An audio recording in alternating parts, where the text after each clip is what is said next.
بسم الله الرحمن الرحیم. السلام علیکم ورحمت الله وبرکاته. ګرانو کتونکو او لیدونکو، په دې هیله چې جوړ او خوشحاله او سوکاله ژوند ولرئ. په ټولنه کې کوم خلک هوسا او خوشحاله ژوند لري؟ په ټولنه کې، په اسلامي ټولنه کې هغه څوک خوښ او خوشحاله سوکاله ژوند لري چې هغه دوه خویونه ولري. او یو شفقت او بل احترام. که یو څوک دغه دوه شیان په خپل ژوند کې له ځان سره ولري، همهغه کس به د همیشه دپاره خوب او خوشحاله یو مستریح ژوند ولري. هغه له دې رحمت څخه او له دې شفقت څخه او له دې احترامه ژوند پیل کړي. هغه به په ټولنه کې هم د هغه خوښو خلکو په لیست کې راځي او هم د خوشحاله خلکو په لیست کې به راځي، او هم هغه څوک به وي چې هر څوک به ورته لیواله وي او له هر چا سره به یې ژوند هوسا تېري.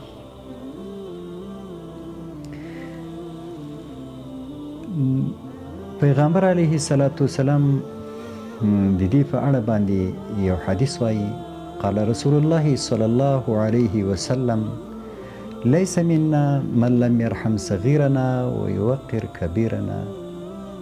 رواه ترمذی. پیغمبر علیه الصلاة والسلام د دوه خلکو دپاره چې هغه په ټولنه کې لاندې طبقه ده او لوړه طبقه ده، د دې خلکو د خوشحالي دپاره او د دې خلکو د عزت دپاره په دې مابین خلکو باندې یو بار اچولی ده.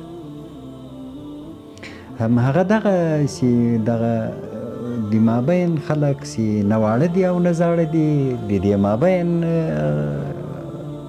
عمر والا خلک دي، هغه به په وړو باندې شفقت کوي او هغه به د ده مظهر د رحمت وي او د لویانو به قدر او عزت کوي.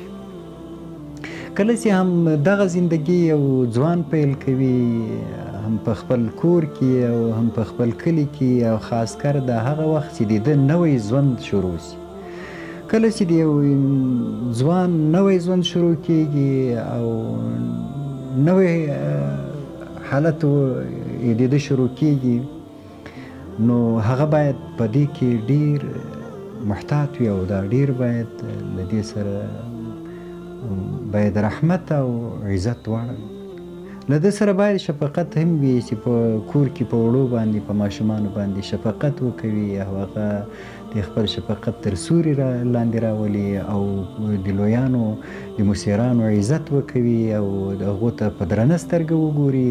په هم کلي کې او هم کور کې، که په کور کې مور و پلار او مسیر رور، مسیره خور، مسیران تربرونه، مسیران کاکاګان، هغه چا عزت وکوي، د هغوی احترام وکوي او په کسیرانو شفقت وکوي، ژوند به یې له یو دنیا خوښیو سره هم تېرېږي او ژوند به یې ډېر هوسا او په مینه او محبت باندې تېرېږي.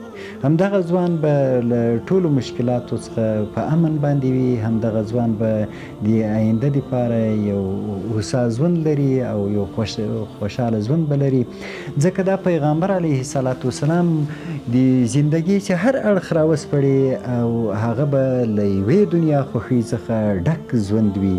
همدغه یو حدیث که په ژوند کې موږ تاسې عملي کړو او د خپل ژوند یو دستور یې وګرځوو، نو موږ تاسې به په دغه ژوند کې خوشحاله یو او هم به سوکاله یو، هم به ټولنه را سره هوسا وي، هم به کورنۍ را سره هوسا وي. کورنۍ ته به یوه دنیا خوښي راوړې وي، ځان سره به یوه دنیا خوښي جمع کړې وي، هم ټولنه به هوسا وي، هم به ما ورته هوسا وي. لهذا د پیغمبر علیه الصلاة والسلام دغه دوه توري حدیث په نظر کې نیسو او خپل ژوند په خوښیو باندې په مخ وړو پیغمبر علیه صلوات والسلام وایي لیس منا، هغه څوک له ما څخه نه ده. له موږ هغه څوک نه ده، هغه د موږ په سنت طریقه باندې، هغه د موږ په لاره او په طریقه باندې نه ده چې دی په ماشومانو په وړو باندې شفقت نه کوي. هغه واړه که خپل دي او که پردي دي، ټول مسلمانانو وړو باندې باید شفقت وکوي. پیغمبر علیه الصلاة والسلام به په خپلو وړو باندې سپرول او په کلي کې به یې له په کوڅو کې به یې له ماشومانو سره سلام وایو او له ماشومانو سره به یې خبرې کولې.